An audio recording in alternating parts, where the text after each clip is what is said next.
warahmatullahi wabarakatuh. Perkenalkan, kami dari kelompok 9 akan mempresentasikan hasil penelitian kami yang berjudul Redesign Antarmuka SMB Telkom University menggunakan pendekatan User-Centered Design untuk meningkatkan usability.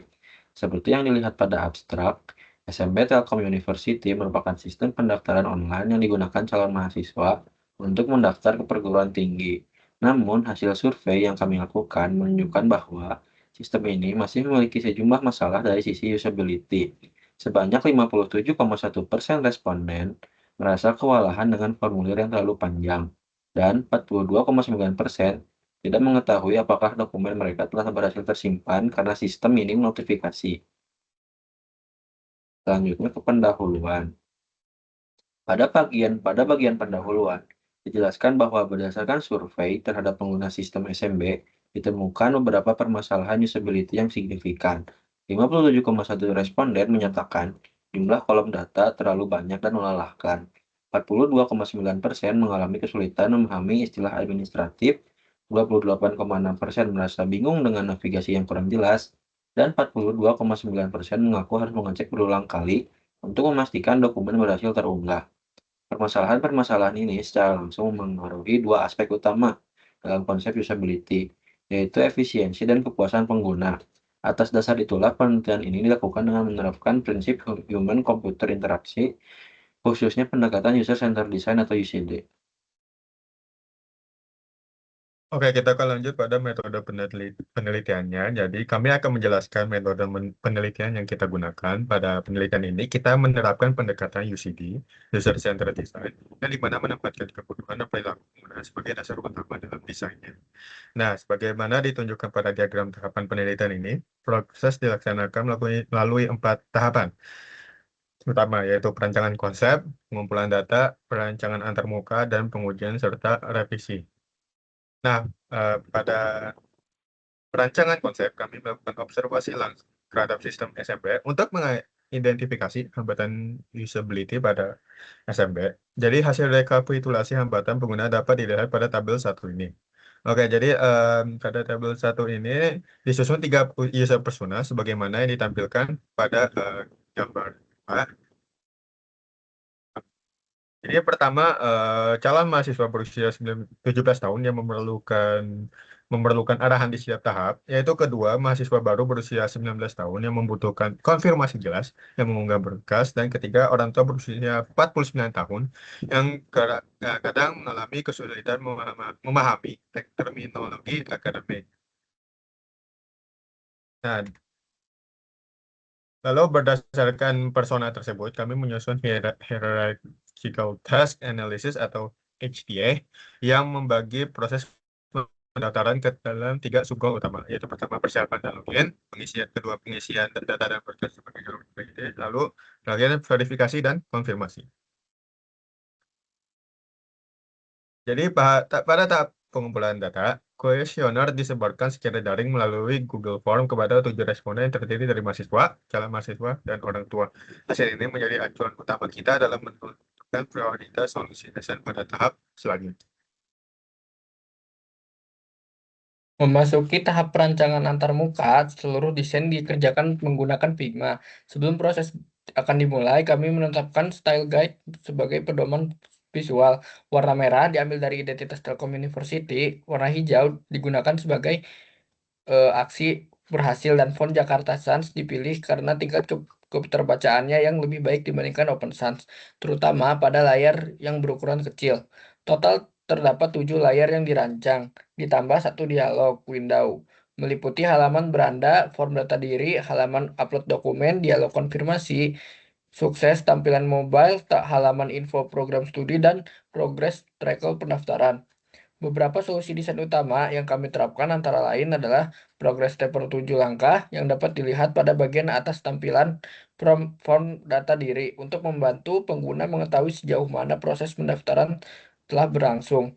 Sidebar navigasi persisten untuk mengatasi kebingungan navigasi, tooltip untuk istilah administratif yang membingungkan, serta validasi input secara real time, misalnya pada data picker untuk tanggal lahir. Pada halaman unggah dokumen, kami menerapkan kombinasi drop zone dan tombol sebagai bentuk implementasi prinsip direct manipulation yang bertujuan untuk meminimalkan jumlah langkah yang harus dilakukan pengguna. Seluruh mikropi pada label, placeholder, dan pesan sistem juga dirancang secara instruktif dan ringkas menggunakan kata kerja aktif. Nah, selanjutnya, pada bagian akhir ini, kami akan memaparkan hasil pengujian dan kesimpulan penelitian. Pengujian prototipe dilakukan melalui dua pendekatan, yaitu task-based testing menggunakan platform Maze dan evaluasi persepsi pengguna menggunakan sistem usability scale atau SAS. Sebagaimana ditunjukkan pada tabel 2, pengujian Maze melibatkan 15 responden dengan 3 skenario tugas. Ketiga skenario tersebut mencatat sukses rate 100% dengan drop-off-nya 0%, yang berarti seluruh responden berhasil menyelesaikan setiap tugas tanpa berhenti di tengah jalan.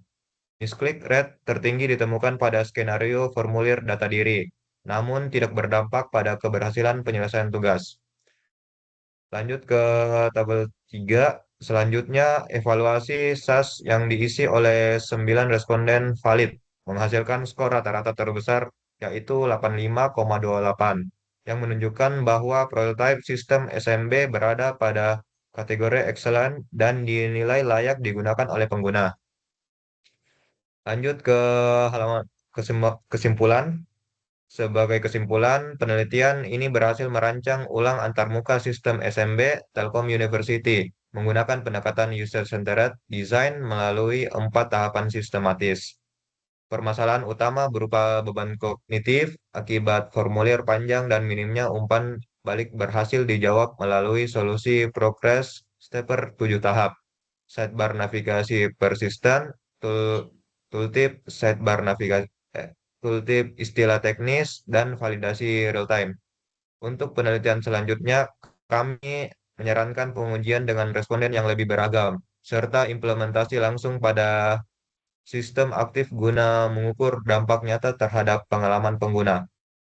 Oke, sebagai penutup presentasi ini, kami akan menunjukkan secara langsung bagaimana prototipe yang telah kami rancang bekerja melalui platform Maze.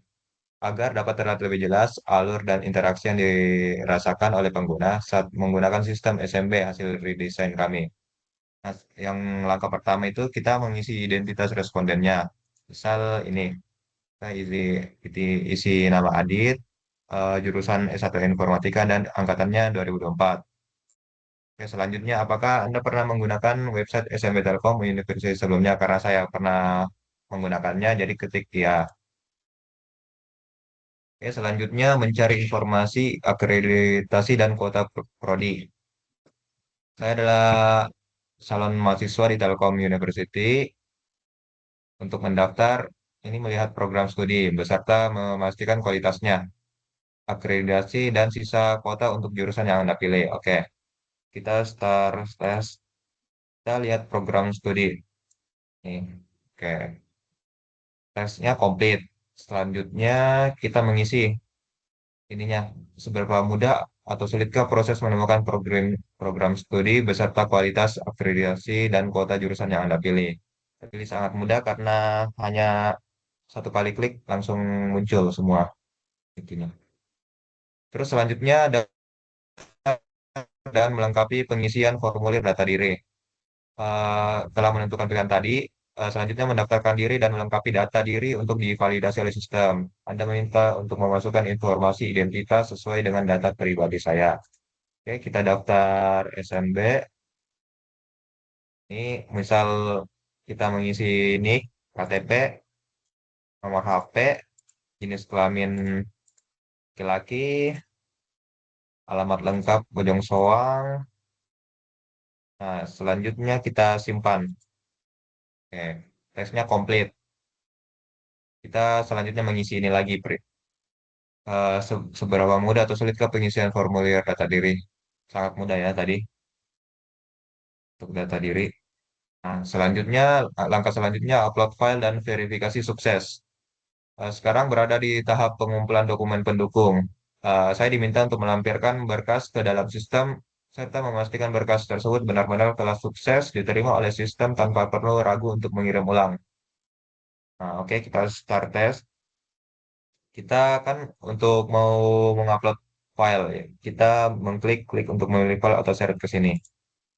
Nah, setelah kita upload, akan ada muncul pop-up kayak gini, dokumen berhasil diunggah. Ini kita akan nggak ragu lagi kalau ada pop-up seperti ini. Kita oke mengerti. Dan, oke, seharusnya udah. Terus kita ke sini seberapa mudah atau sulitkah proses mengunggah file dokumen? Itu sangat mudah. Karena ada kembali lagi ada pop-up yang telah dimunculkan agar kita tidak ragu lagi untuk eh, mengunggah file berhasil atau enggak. Selanjutnya, setelah indikator loading bar, status warna hijau mengunggah, seberapa yakin Anda bahwa dokumen Anda sudah aman dan sukses diterima sistem? Sangat yakin karena sudah muncul pop-up-nya. Yakin. Nah, selanjutnya tahap skenario telah selesai, seluruh navigasi. Nah, kita akan mengisi tiga aspek utama, tingkat kemudahan fitur, kenyamanan desain, visual, serta impresi personal Anda selama pengujian. Selanjutnya, kemudian, kemudahan saat memakai SMB Telkom University. Secara keseluruhan, seberapa mudah alur yang Anda lalui. Mencari informasi prodi, mengisi formulir panjang, hingga mengunggah dokumen pada prototipe sistem SMB ini. Sangat mudah tadi. Selanjutnya, kenyamanan saat memakai SMB Telkom University. Sebagai kenyamanan itu seperti pembagian formulir dengan progres bar di atasnya, serta kejelasan warna status hijau saat berhasil upload. Sangat nyaman, karena tadi sudah ada buktinya. Terus, terakhir pengalaman saat memakai SMB Telkom University. Bagaimana pengalaman Anda saat mengunggah berkas dan melihat kotak dialog modal sukses yang muncul? Apakah hal tersebut berhasil menghilangkan keraguan Anda saat mengunggah berkas? Ya, sangat sangat menghilangkan keraguan saya. Jadinya kita pilih sangat yakin. Oke, tentunya. Nah, di percobaan Maze ini sudah selesai. Demikian presentasi kelompok 9. Kami ucapkan terima kasih atas perhatiannya.